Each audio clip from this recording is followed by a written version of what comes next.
ओम नमः शिवाय। ओम नमो नारायण। हर हर महादेव। आज धर्ममाला मोती में एक और वर्णन मोती पिरोया जाएगा।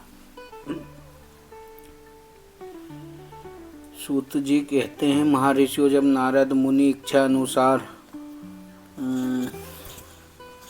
वहाँ से चले गए, तब भगवान शिव की इच्छा से माया विशारद श्री हरि ने तत्काल अपनी माया प्रकट की। उन्होंने मुनि के मार्ग में एक विशाल नगर की रचना की, जिसका विस्तार 100 योजन था। वो अद्भुत नगर बड़ा ही मनोहर था। भगवान ने उसे अपने बैकुंठ लोक से भी अधिक रमणीय बनाया था। नाना प्रकार की वस्तुएं उस नगर की शोभा बढ़ाती थी। वहाँ स्त्रियों और पुरुषों के लिए बहुत से विहार स्थल थे। वहाँ श्रेष्ठ नगर चारों वर्णों के लोगों से भरा था। वहाँ शीलनिधि नामक ऐश्वर्यशाली राजा राज्य करते थे। वे अपनी पुत्री का स्वयंवर करने के लिए उद्धत थे, अतः उन्होंने महान उत्सव का आयोजन किया था। उनकी कन्या का वरण करने के लिए उत्सुक हो चारों दिशाओं से बहुत से राजकुमार पधारे थे, जो नाना प्रकार की वेशभूषा तथा सुंदर शोभा से प्रकाशित हो रहे थे। उन राजकुमारों से वहाँ नगर भरा पूरा दिखाई देता था। ऐसे सुंदर राजनगर को देख नारद जी मोहित हो गए। वे राजा शीलनिधि के द्वार पर गए। मुनि शिरोमणि नारद को आया देख महाराज शीलनिधि ने श्रेष्ठ रत्न में सिंहासन पर बिठाकर उनका पूजन किया। तत्पश्चात अपनी सुंदरी कन्या को, जिसका नाम श्रीमती था, बुलवाया और उससे नारद जी के चरणों में प्रणाम करवाया। उस कन्या को देखकर नारद मुनि चकित हो गए और बोले, राजन, ये देव कन्या के समान सुंदरी महाभागा कन्या कौन है? उनकी यह बात सुनकर राजा ने हाथ जोड़कर कहा, मुने, ये मेरी पुत्री है। इसका नाम श्रीमती है। अब इसके विवाह का समय आ गया है। यहाँ अपने लिए सुंदर वर चुनने के निमित्त स्वयंवर में जाने वाली है। इसमें सब प्रकार के शुभ लक्षण लक्षित होते हैं। महर्षि, आप इसका भाग्य बताइए। राजा के इस प्रकार पूछने पर काम से विहल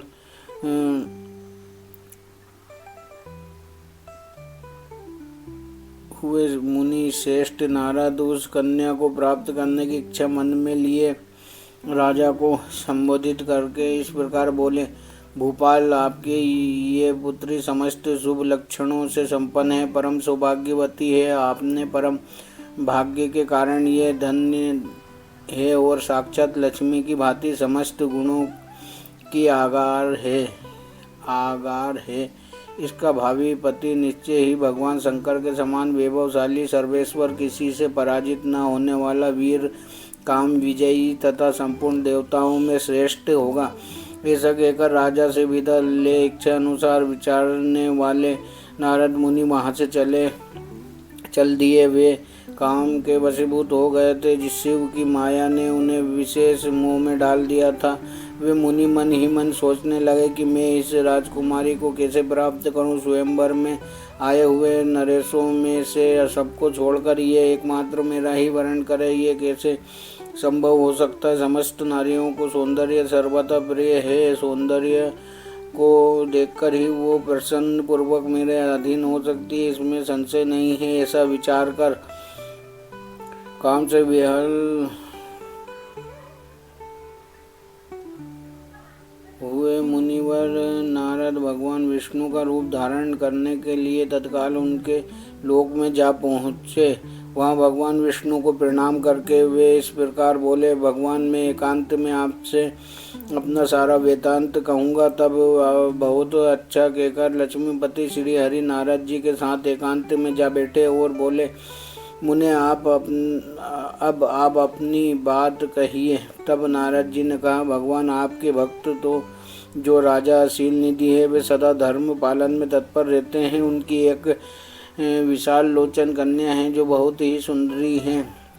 उसका नाम श्रीमती है। वो विश्व मोहिनी के रूप में विख्यात है और तीनों लोकों में सबसे अधिक सुंदरी है। प्रभु, आज मैं शीघ्र ही उस कन्या से विवाह करना चाहता हूँ। राजा शीलनिधि ने अपनी पुत्री की इच्छा से स्वयंवर रचाया, इसलिए चारों दिशाओं से वहाँ सहस्त्रों राजकुमार पधारे हैं। नाथ, मैं आपका प्रिय सेवक हूँ, अतः आप मुझे अपना स्वरूप दे दीजिए, जिससे राजकुमारी श्रीमती निश्चय ही मुझे वर ले। सूत जी कहते हैं, महर्षि नारद मुनि की ऐसी बात सुनकर भगवान मधुसूदन हंस पड़े और भगवान शंकर के प्रभाव का अनुभव करके उन दयालु प्रभु ने उन्हें इस प्रकार उत्तर दिया। भगवान विष्णु बोले, मुने, आप अपने अभीष्ट स्थानों को जाओ, मैं उसी तरह तुम्हारा हित साधन करूँगा जैसे श्रेष्ठ वैद्य अत्यंत पीड़ित रोगी का करता है, क्योंकि तुम मुझे विशेष प्रिय हो। ऐसा कहकर भगवान विष्णु ने नारद मुनि को मुक्त वानर का दे दिया और शेष अंगों में अपने जैसा स्वरूप देकर वे वहाँ से अंतर्ध्यान हो गए। भगवान की पूर्वोक्त बात सुनकर और उनका मनोहर रूप प्राप्त हो गया समझकर नारद मुनि को बड़ा हर्ष हुआ। वे अपने को कृत्य मानने लगे। भगवान ने क्या प्रयत्न किया है इसको वे समझ न सके। तदंतर मुनि श्रेष्ठ नारद शीघ्र ही उस स्थान पर जा पहुँचे जहाँ राजा शीलनिधि ने राजकुमारों से भरी हुई स्वयंवर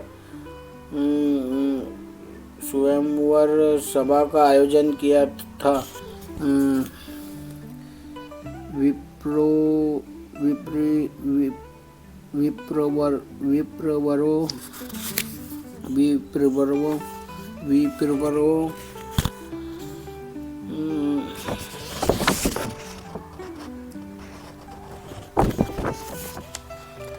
राजपुत्रों से घिरी हुई वो दिव्य स्वयंवर सभा दूसरी इंद्र सभा के समान अत्यंत शोभा पा रही थी। नारद जी उस राजसभा में जा बैठे और वहां बैठकर प्रसन्न मन से बार बार यही सोचने लगे कि मैं भगवान विष्णु के समान रूप धारण किए हूँ, अतः वो राजकुमारी अवश्य मेरा ही वरण करेगी, दूसरे का नहीं। मुनि श्रेष्ठ नारद को ये ज्ञात नहीं था कि मेरा मुँह कितना कुरूप है। उस सभा में बैठे हुए सब मनुष्यों ने मुनि को उनके पूर्व रूप में ही देखा। राजकुमार आदि कोई भी उनके रूप परिवर्तन के रहस्य को नहीं जान सके। वो नारद जी की रक्षा के लिए भगवान रुद्र के 2 पार्षद आए थे, जो ब्राह्मण का रूप धारण करके गुण भाव से वहाँ बैठे थे। वे ही नारद जी के रूप परिवर्तन के उत्तम भेद को जानते थे। मुनि को कामवेश से मूढ़ हुआ जान वो दोनों पार्षद उनके निकट गए और आपस में बातचीत करते हुए उनकी हंसी उड़ाने लगे, परंतु मुनि तो काम से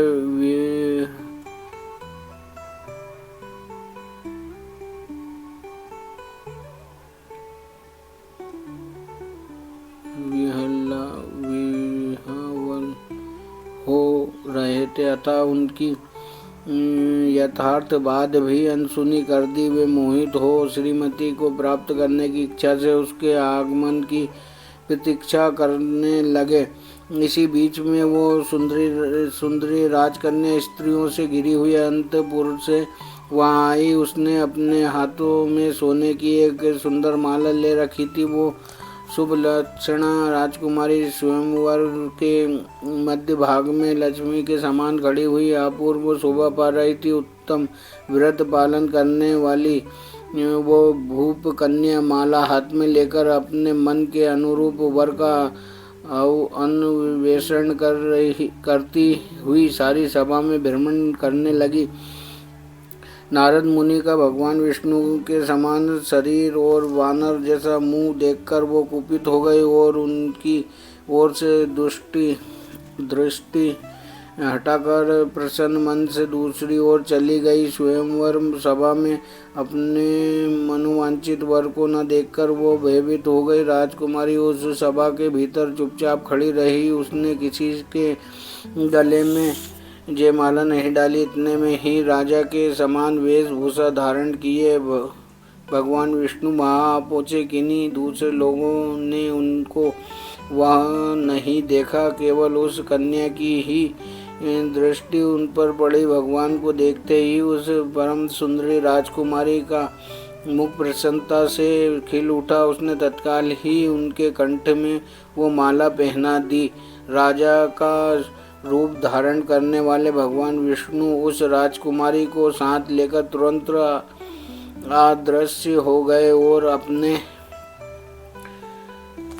धाम में जा पहुँचे। इधर सब राजकुमार श्रीमती की ओर से निराश हो गए। नारद मुनि तो काम वेदना से आतुर हो रहे थे, इसलिए वे अत्यंत विह्वल हो उठे। तब वे दोनों विप्र रूपधारी ज्ञान विशारद रुद्रगण काम विह्वल नारद से उसी क्षण बोले।